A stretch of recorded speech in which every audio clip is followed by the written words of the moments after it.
노후에 반드시 멀리해야 하는 사람 특징 3가지. 첫 번째는 자기 자랑만 하는 사람입니다.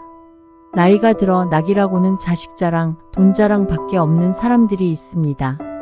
그 사람들은 자신을 과시하며 허전한 마음을 채우려고 남들과 만난 자리에서 부끄러움도 모르고 있는 자랑, 없는 자랑을 늘어놓으며 주변 사람들을 피곤하게 합니다. 지금 소개할 김 여사도 그랬답니다. 김 여사는 운동을 하러 헬스장에만 가면 너무 피곤했습니다. 만나기만 하면 아들 자랑, 남편 자랑, 돈 자랑을 하는 정 여사 때문입니다. 정 여사는 물어보지도 않았는데 미국에 있는 자신의 아들이 연봉이 얼마이며 사는 집이 얼마나 큰지, 어느 대학을 나왔는지 등등을 쉬지도 않고 자랑을 하곤 합니다. 처음에는 자랑을 해대는 정 여사에게 지기 싫어서 김 여사도 자기 자식 자랑을 하며 같이 경쟁을 하듯 자랑을 하곤 했어요. 하지만 미국에 사는 아들도 없고 아들이 명문대를 나온 것도 아닌 김 여사는 번번이 정 여사와의 자식 자랑 경쟁에서 지고 말았습니다. 아직 결혼도 안 한 채 혼자 늙어가는 딸 이야기는 자존심이 상해 꺼내지도 않았습니다. 정 여사만 만나면 기분이 너무 좋지 않았어요. 그놈의 자식 자랑 좀 안 듣고 싶은데 그만 좀 하라고 해도 정 여사는 멈출 줄을 몰랐어요. 자식 자랑뿐이 아니었지요. 남편 자랑은 또 얼마나 해댔는지요. 남편 직업이 뭐냐고 묻지도 않았는데 처음 만난 자리에서 대뜸 자기 남편이 의사라며 의기양양하던 정 여사. 대놓고 뻔뻔하게 자랑을 하는 정 여사였지만 일찍 남편을 잃고 그저 평범하게 사는 김 여사로서는 비교당하는 것 같아 불쾌할 수밖에 없었습니다. 처음에는 저렇게 잘난 남편과 아들을 두어 참 부럽다는 생각을 했었어요. 공연히 자신의 삶이 초라하게 느껴져 우울해지기까지 했습니다. 하지만 다른 사람들까지도 정 여사 때문에 피곤해하는 모습을 보며 마침내 김 여사와 같이 운동을 하던 친구들은 정 여사를 차츰 멀리하게 되었지요. 정 여사는 운동 후에 같이 밥 먹자는 사람도 없고 운동을 할 때에도 말을 걸어주는 사람이 없어 이제 더는 자랑을 하지 못하는 처지가 되었습니다. 김 여사도 더 이상 정 여사 때문에 자신을 깎아내리지 않아도 돼서 운동을 가는 것이 다시 즐거워졌지요. 상대방을 초라하게 만드는 자랑쟁이들을 노년에는 반드시 멀리해야 행복합니다. 주변의 자랑을 일삼고 상대를 존중하지 않는 사람이 있다면 조금씩 거리를 두고 차차 멀어지도록 하는 것이 정신 건강에 이롭습니다. 두 번째로 노년에 멀리해야 하는 사람은 투자를 권하는 사람입니다. 한 여사는 최근 친구로부터 땅을 사라는 권유를 받았습니다. 지방에 곧 개발이 될 부지라며 몇 명의 소수에게만 알려주는 고급 정보라고 했습니다. 얼마 전에 투자했던 주식이 많이 올라 현금을 제법 챙긴 한 여사는 기분이 좋아 친구들에게 밥을 산 적이 있었어요. 한 여사가 현금이 많다는 걸 안 친구는 그때부터 땅을 사라며 한 여사에게 끈질기게 요구해 왔습니다. 한 여사는 귀가 솔깃했어요.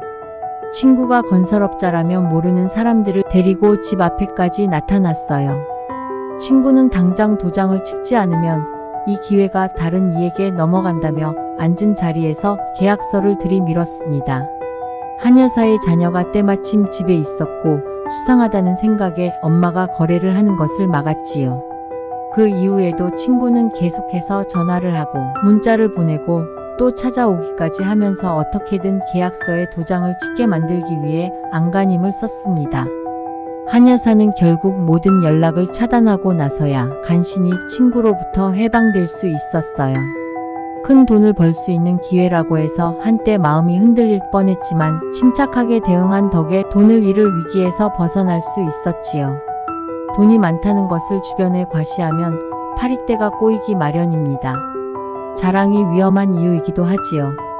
나이가 들수록 돈이 있어도 없는 척 조용히 지내는 것이 오히려 재산을 지키는 방법이 될 수 있다는 사실을 꼭 기억해야 합니다. 한 여사가 친구의 꼬임에 넘어가 큰 돈을 벌겠다고 있는 현금을 다 털어 엉뚱한 계약서에 서명을 했다면 무슨 일이 벌어졌을까요?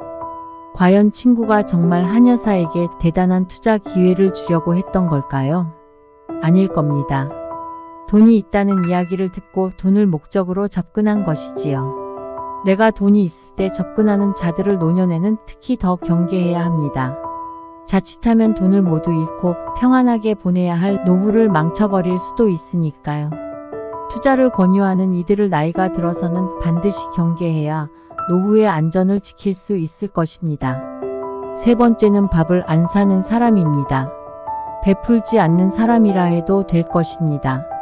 나이가 들어도 베풀 줄 모르는 사람들이 있습니다.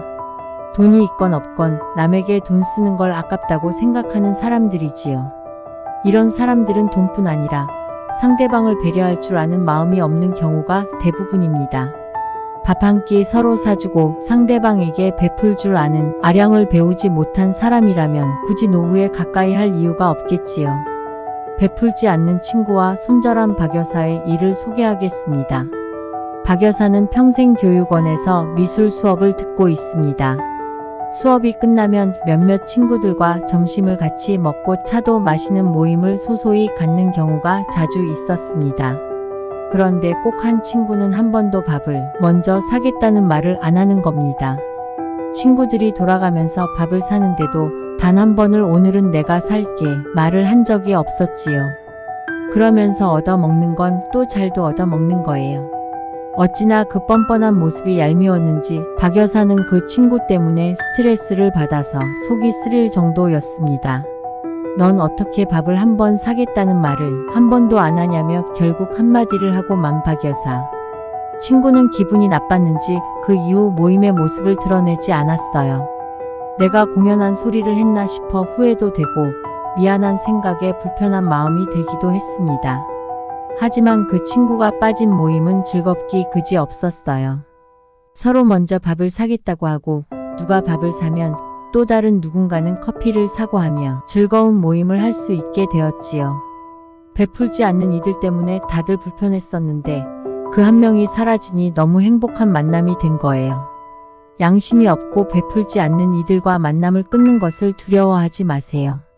그 나이 먹도록 베풀지 않는 그들이 문제인 것이니까요. 나이가 들면 주변에 좋은 영향을 주고 서로 챙겨주며 살아야 행복한 법입니다. 같이 베풀고 상대방의 친절을 감사히 여길 줄 아는 사람들과 교류해야 행복하겠지요. 나의 노년기 평화는 내가 지키는 것입니다. 지금 나의 주변에 이와 같은 사람들이 있다면 조금씩 멀어지는 연습을 하도록 하세요. 그래야 하루라도 스트레스 없이 즐겁고 행복할 수 있으니까요. 오늘 영상 어떠셨나요? 영상이 마음에 드셨다면 좋아요, 구독, 알림 설정 부탁드립니다. 다음에는 더 좋은 영상으로 찾아오도록 하겠습니다. 오늘도 행복하고 평화로운 하루 되시기를 바라겠습니다.